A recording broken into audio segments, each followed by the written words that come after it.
Blackstone and Skyboat Media present The Border Legion by Zane Grey.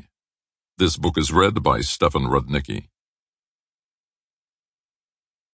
1. Joan Randall reined in her horse on the crest of the cedar ridge, and with remorse and dread beginning to knock at her heart, she gazed before her at the wild and looming mountain range. "Jim wasn't fooling me," she said. "He meant it. He's going straight for the border. Oh, why did I taunt him?"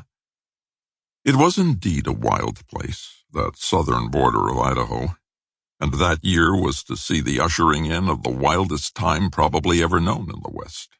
The rush for gold had peopled California with a horde of lawless men of every kind and class, and the vigilantes and then the rich strikes in Idaho had caused a reflux of that dark tide of humanity.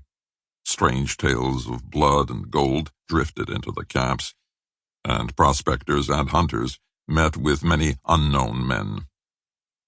Joan had quarreled with Jim Cleve, and she was bitterly regretting it. Joan was 20 years old, tall, strong, dark. She had been born in Missouri, where her father had been well-to-do and prominent, until, like many another man of his day, he had impeded the passage of a bullet. Then Joan had become the protégée of an uncle who had responded to the call of gold, and the latter part of her life had been spent in the wilds. She had followed Jim's trail for miles out toward the range, and now she dismounted to see if his tracks were as fresh as she had believed. He had left the little village camp about sunrise. Someone had seen him riding away and had told Joan.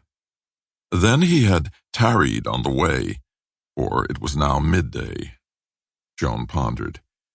She had become used to his idle threats and disgusted with his vacillations. That had been the trouble. Jim was amiable, lovable, but since meeting Joan he had not exhibited any strength of character.